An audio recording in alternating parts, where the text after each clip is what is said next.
M3GAN is creepy. She's even creepier. The fact that she can do all of the things that she can do now make her just even more uncanny.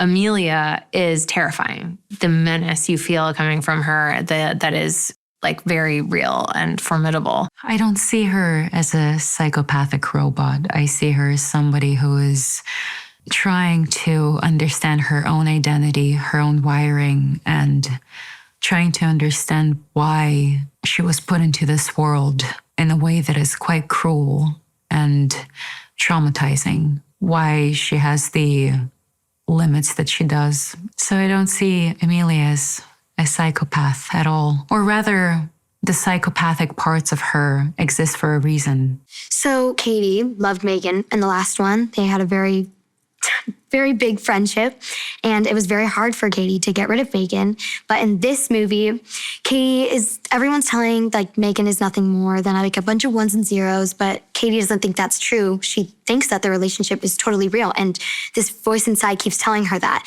And they need to get M3GAN's help to help them defeat Amelia.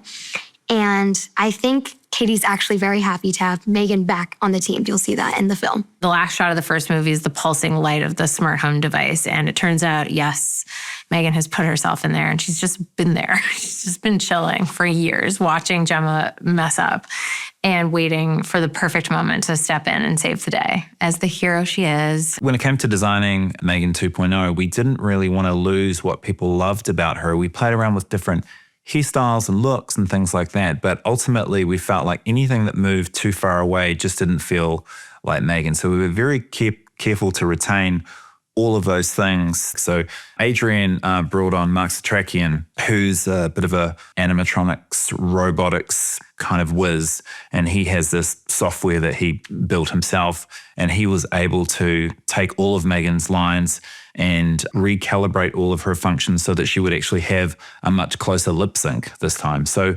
we kind of managed to just get even further into the uncanny valley with what M3GAN can do this time. It's really fun for us as an audience to see an upgraded version of M3GAN, to see, a kick-ass version of what M3GAN could be, compared to what she was in the first movie, so that she can be at the same level as Amelia. A big part of the fun and humor in the second movie is just watching M3GAN kind of go through her evolution and the way we upgrade her and the things that she learned in this movie as well, and things that she had learned in the first film, and how she uses, all of this and how she put them into practice in the second film. In a lot of ways, Amelia is M3GAN 2.0. She's M3GAN to the nth degree. She's M3GAN rebuilt with military hardware and a sole purpose, which is just revenge. Like, for all M3GAN's faults, at least she had an objective to protect Katie. Whereas it seems that Amelia has been reprogrammed. And it seems that when Amelia becomes self-aware and becomes rogue,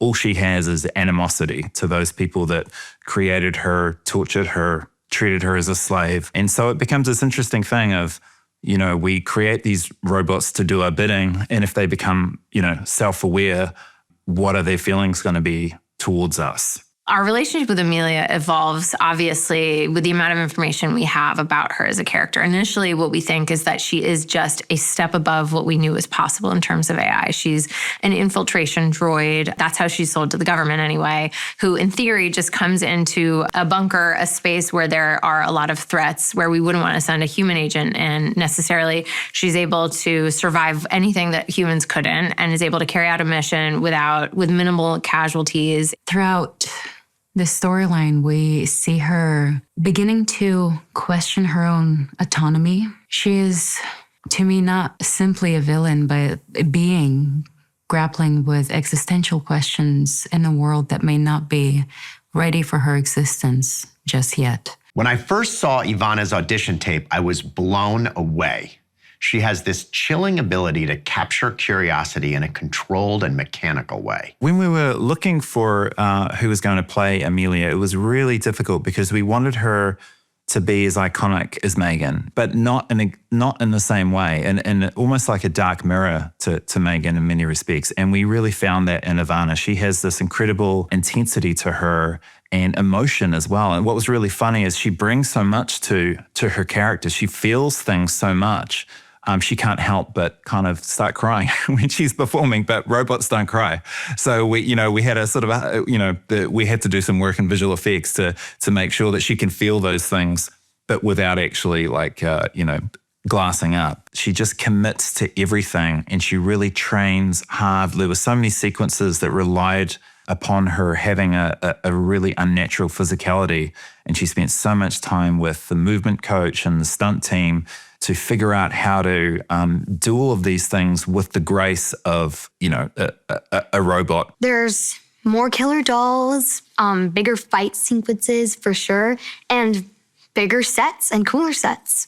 The movie touches on, a lot of the themes that is very relevant today, right now, as we're moving into a whole new world that we're not really sure what it's going to be like. And we're just jumping headfirst into it. And so there is obviously that cautionary tale that comes with that. But I also think the movie also speaks about how technology, though scary, can also help us as well. Obviously, the audience really wants to see M3GAN dance again, but I didn't want to, do the exact same thing we did on the first movie. And so it became a thing of how do we do this again, but in a way that's kind of a surprise. So I came up with a scenario that M3GAN is dressed. She's a robot. She's at this AI convention, and she's essentially a robot dressed as a human pretending to be a robot. And what ends up happening is she's wearing an outfit of one of these performers, and she ends up being caught in the spotlight and realizing, she's expected to kind of dance, and she really doesn't want to dance. But in order to not give herself away and draw too much attention to herself, she has to dance. But in this scenario, we wanted to do like a robot breakdance. I was so impressed by Allison's ability to lead a film and also be such an incredible producer. It's like her love language is problem solving. And the way that she makes you feel understood and seen, the way that she is doing everything she can in order to make you feel invited and welcomed and taken care of is really moving. I've never seen an actor who's also in a role of a producer be so present in both of those roles. From the very beginning of the movie, we know that our heroes aren't on firm ground. They're not safe. Everything is not right. And so from there, the sense of being unsafe and uneasy kind of permeates the whole movie and doesn't really let go until it's all done. And then even then, in a world where you get the sense that M3GAN is kind of everywhere, even when you think she's not there anymore, you're just wondering. And what's creepier than that, of wondering if M3GAN's watching you or not? She is.